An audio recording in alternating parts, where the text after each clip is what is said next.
किसानों की tractor parade के दौरान हिंसा, तोड़फोड़ और राष्ट्रीय ध्वज के अपमान के मामलों की न्यायिक जांच कराने की मांग वाली जनहित याचिकाओं पर सुप्रीम कोर्ट ने सुनवाई करते हुए कहा कि फिलहाल हम दखल नहीं देंगे, सरकार को जांच कर उचित कार्रवाई करने दीजिए। सीजेआई ने यह भी कहा कि हमने पढ़ा है कि सरकार मामले की जांच कर रही है। हमने पीएम का बयान भी देखा कि कानून अपना काम करेगा। चीफ जस्टिस की तरफ से कहा गया कि हमें उम्मीद है कि सरकार इस मामले में सुनवाई कर रही है। सुप्रीम कोर्ट ने याचिकाकर्ता को कहा कि आप सरकार के सामने ही अपनी अपील रखें। याचिकाकर्ताओं की ओर से जब निष्पक्ष जांच की अपील की गई तो अदालत ने कहा कि आप जांच होने दें। गौरतलब है कि गणतंत्र दिवस के दिन किसानों द्वारा ट्रैक्टर परेड निकाली गई थी, जिसमें दिल्ली के अलग अलग इलाकों में हिंसा हुई। इसी दौरान लाल किले में हिंसा हुई, झंडा फहराया गया। इस मामले में दिल्ली पुलिस की जांच जारी है। कई लोगों को गिरफ्तार किया गया है और केस दर्ज किया गया है। इसी मामले की जांच को लेकर सुप्रीम कोर्ट में कई याचिकाएं दायर की गई हैं। हालांकि अदालत ने इस मामले में दखल देने से पूरी तरह इनकार कर दिया है। बता दें कि दिल्ली पुलिस ने गणतंत्र दिवस हिंसा से जुड़े 8 लोगों पर इनाम घोषित किया है, जिसमें पंजाबी एक्टर दीप सिद्धू भी शामिल है। दीप सिद्धू पर पुलिस ने 1 लाख का इनाम रखा है। 26 जनवरी को किसानों की ट्रैक्टर परेड के दौरान हुई हिंसा का मामला तूल पकड़ता जा रहा है। एक तरफ जहां पुलिस आरोपियों की धरपकड़ करने में लगी है, वहीं दूसरी तरफ किसान आंदोलन में शामिल 100 से ज्यादा लोग उस दिन से ही गायब हैं और ये मामला भी जोर पकड़ रहा है।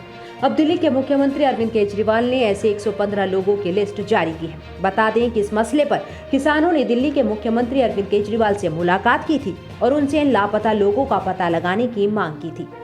सीएम अरविंद केजरीवाल ने प्रेस कॉन्फ्रेंस में बताया कि पिछले कुछ दिनों से हमें कई लोगों ने संपर्क किया है कि उनके घर के लोग जो दिल्ली किसान आंदोलन में हिस्सा लेने आए थे वो वापस घर नहीं पहुंचे और न ही उनसे संपर्क हो पा रहा है। उनका कोई अता पता नहीं है। अफसोस जाहिर करने के साथ ही केजरीवाल ने बताया कि दिल्ली की अलग अलग जेलों में 26 जनवरी की घटना की वजह से गिरफ्तार करके भेजे गए लोगों की लिस्ट बनवाई गई है। इस लिस्ट में 115 लोगों के नाम हैं, जिनकी उम्र और पिता का नाम भी लिखा हुआ है। केजरीवाल ने कहा कि जिनके घर के लोग नहीं मिल रहे हैं वो इस लिस्ट को देख सकते हैं कि कौन कब गिरफ्तार हुए और किस जेल में है।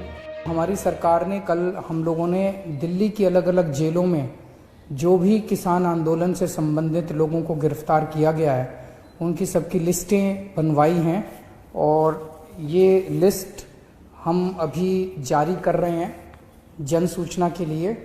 115 लोगों की लिस्ट है जो दिल्ली की अलग अलग जेलों के अंदर दिल्ली पुलिस ने गिरफ्तार किए हैं और वो दिल्ली की जेलों में हैं और इनके नाम, इनके पिता का नाम, इनकी उम्र, इनका पता, जिन जिन लोगों के घर के लोग मिसिंग हैं वो ये लिस्ट देख सकते हैं। इन लिस्टों से उनको पता चल जाएगा कि उनके घर के लोग कहीं गिरफ्तार तो नहीं हुए और अगर गिरफ्तार हुए हैं तो वो कौन सी जेल में हैं और कब से गिरफ्तार हैं। तो मैं उम्मीद करता हूं कि बहुत सारे मिसिंग लोगों का पता इससे चल जाएगा, लेकिन इसके बाद भी अगर कुछ लोग मिसिंग रह जाते हैं तो हमने किसान आंदोलन के संगठनों को आश्वासन दिया और मैं आप सब लोगों को, दिल्ली का मुख्यमंत्री होने के नाते आप सब लोगों को भी आश्वासन देना चाहता हूं कि ऐसे इसके अलावा और अगर कोई लोग आएंगे और हमें सूचना दी जाती है कि वो भी मिसिंग हैं तो उनको ढूंढवाने के लिए मैं अपनी तरफ से पूरी कोशिश करूंगा।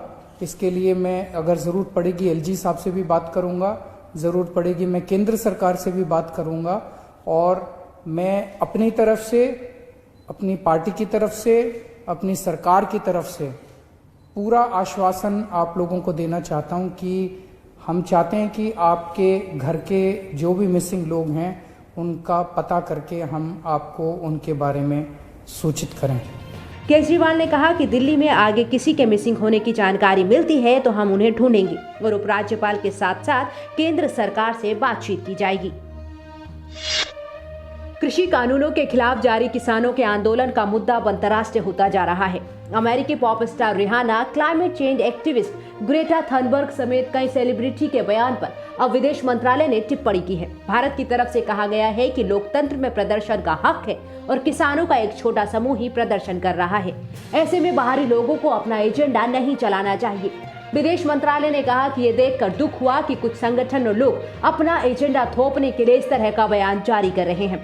किसी भी तरह का कमेंट करने से पहले तथ्य और परिस्थितियों की जांच करना जरूरी है। विदेश मंत्रालय ने कहा कि ऐसी स्थिति में किसी भी सेलिब्रिटी द्वारा संवेदनशील ट्वीट करना या हैशटैग चलाना जिम्मेदाराना भरा कदम नहीं है। भारत ने अपने बयान में कहा कि देश की संसद ने एक लंबी बहस के बाद सभी के समर्थन से नए कानूनों को पास किया है।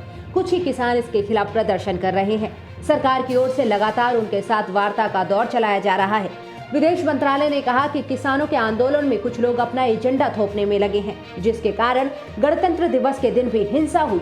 इसके अलावा दुनिया के कुछ हिस्सों में महात्मा गांधी की प्रतिमा को नुकसान पहुंचाया गया। ऐसे में जो आंदोलन हो रहा है उसे भारत का आंतरिक मसला माना जाना चाहिए।